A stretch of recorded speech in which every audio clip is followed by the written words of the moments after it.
Hello guys, good to have you back for another video of Service Reset My Car.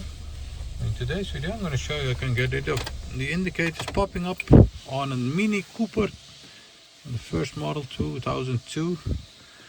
We have an inspection indicator popping up and also a surface indicator when we turn the ignition on this one. And in this short video I'm going to show you how you can do it for yourself. Before we start, I want to mention our YouTube channel, Service Reset My Car. Have a look at our channel for more than 500 other videos on how to reset different model cars. Some tips and tricks about cars. Use the comment area if you have any questions and I'll get back to you as soon as possible.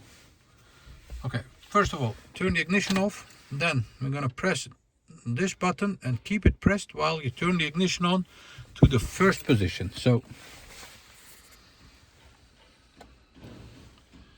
like this. Press first position and wait for it. Test sign appears here and the surface indicator. Release when that appears. Press and hold. Release when it starts blinking like this. Press again and you'll see that is now back to 25,000 kilometers. Do the check and you'll see that the flashing indicator of inspection and oil service has gone now.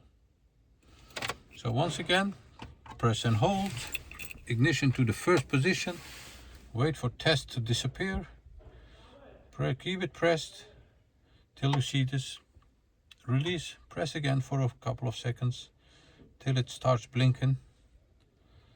And when it starts blinking, press and hold again and you'll see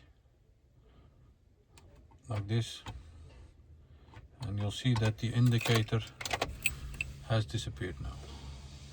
That was it for this video. This is a Mini Cooper 2002. I hope you enjoyed it. It helps you resetting your car, and hope to see you next time in another video. Stay safe, take care, bye bye.